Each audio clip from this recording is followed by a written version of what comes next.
What if I told you ancient humans never went to the gym? They never lifted dumbbells.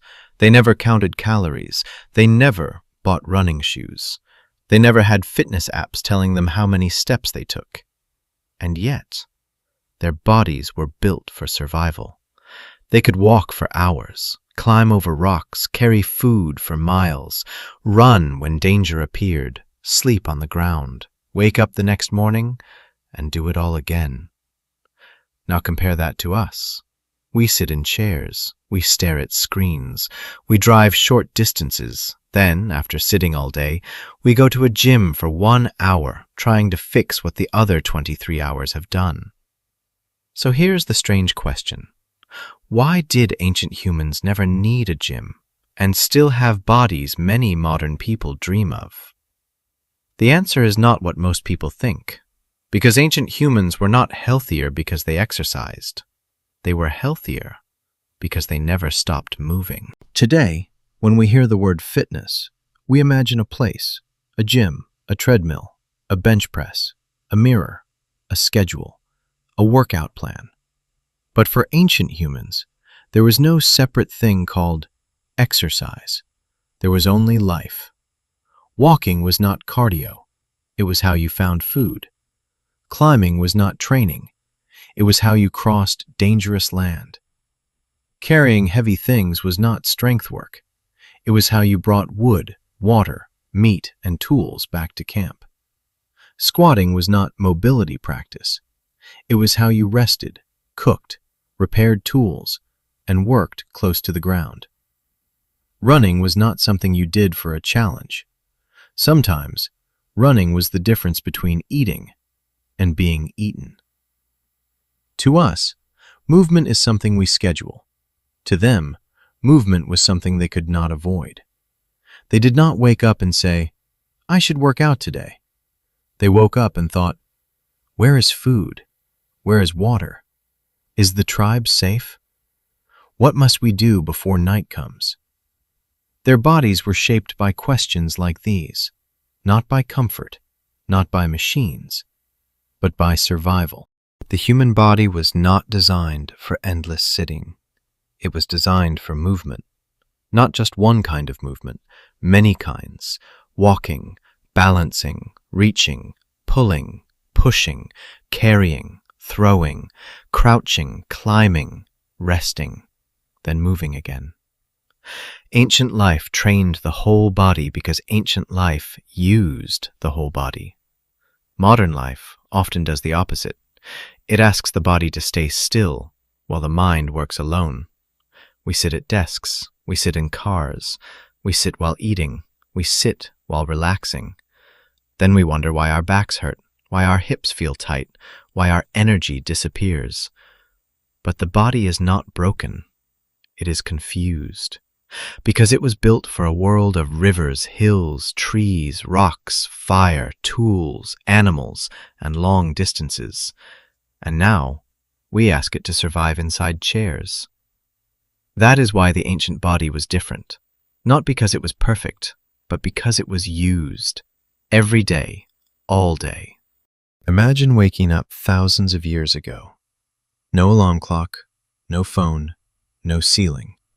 Just cold air, morning light, and the sound of the camp beginning to move. The first thing you do is not check messages. You stand up. You look at the sky. You look at the ground.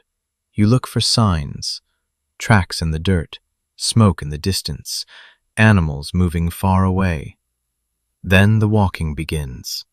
Not a short walk around the block, a real walk, over dry grass, across stones, through bushes, down slopes, up hills. Your feet learn the land.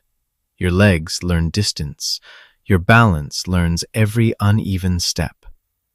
Then you crouch. You inspect footprints. You dig roots. You gather plants. You reach into branches for fruit. Every small action uses the body. Your legs bend. Your back moves. Your hands grip. Your eyes scan the horizon. Then water must be found. So you walk again. You kneel by a stream. You fill a container. You lift it. you carry it back. No one calls this a workout, but the body knows. The shoulders know. The legs know. The lungs know. The hands know. Later, the hunt begins. You move quietly. You crawl under branches. You hide in tall grass. You wait. You run. You throw. Maybe the hunt succeeds. Maybe it fails. But either way, your body has worked for hours, and the day is still not over. Ancient humans did not survive alone. The tribe moved together. Some carried wood, some carried water, some repaired tools, some gathered food, some watched for danger, some prepared fire. A child learned by moving. An adult survived by moving. An elder helped by knowing where to move. Even rest was different. People did not collapse into soft chairs for the entire evening. They squatted near the fire. They sat on the ground. They repaired spears. They scraped hides. They cooked. They talked. They watched the dark. The body stayed alive in small ways. A modern gym trains muscles for an hour. Ancient life trained habits for a lifetime. There was no perfect program, but there was constant variety. One moment a person was walking, the next lifting, then bending, then carrying, then climbing, then balancing, then resting, then standing again. This kind of movement built something modern workouts sometimes miss: a useful body. Not just a body that looked strong, a body that could do things, a body that could adapt, a body that could survive uncertainty. That was the ancient advantage. They did not need to become fit. Their world forced them to stay capable. Here's the twist. Ancient humans were not trying to get stronger. They were trying to live. Fitness was not the goal, it was the side effect. They did not chase motivation. They had necessity. They did not need discipline to walk 15 kilometers. They needed food. They did not need a challenge to carry heavy things. They needed firewood. They did not need a coach to improve mobility. The ground, the rocks, the trees, and the weather trained them every day. That is why their bodies were different from many modern bodies. Not because they were always muscular, not because they looked like bodybuilders. They probably did not. But they were functional, lean, durable, mobile, alert, efficient. They could move for a long time without falling apart. Modern people often train the body in short, intense blocks, while spending the rest of life almost completely still. Ancient humans lived inside movement, and that difference matters, because the human body does not only respond to exercise, it responds to environment. Put a body in a world where it must move, and it becomes good at moving. Put a body in a world where it mostly sits, and it becomes good at sitting. That may be the most uncomfortable truth of all. Maybe we are not weaker because we lack gyms. Maybe we are weaker because we created a world where movement became optional. Now imagine an ancient human walking into a modern gym. He sees people running on treadmills, but going nowhere. He sees people lifting heavy objects, then putting them back down, then lifting them again. He sees machines designed to imitate climbing, rowing, walking, pulling, pushing. And he might be confused, because in his world, you run because something is chasing you. You lift because something must be carried. You climb because the land gives you no easier way. You walk because the next meal is not waiting in a refrigerator. To him, a gym might look strange, a place where modern humans recreate the movements their real lives removed. And that is the interesting part. The gym is not the enemy.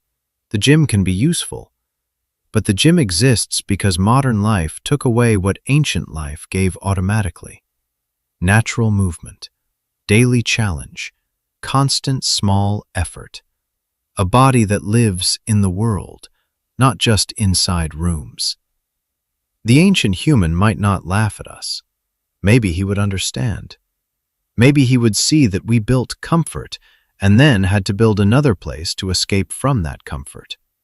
A room full of machines to help us remember what our bodies were made to do. So the next time you see an ancient human in a drawing, holding a spear, walking across a huge, wild landscape, remember this. That body was not built in a gym. It was built by distance, by hunger, by weather, by carrying, by climbing, by gathering, by fire, by danger, by the simple fact that life required movement.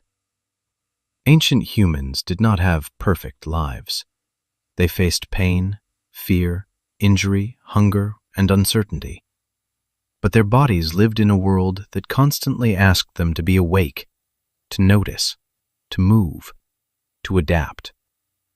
Modern life asks something very different. It asks us to sit still, and then wonders why we feel restless.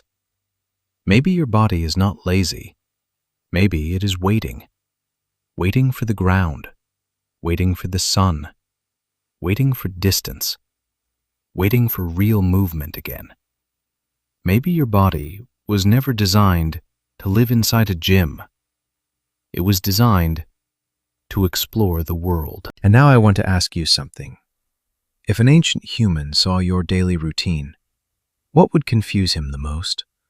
Would it be the chair, the car, the phone, or the fact that we created gyms because normal life stopped moving us? Write your answer in the comments.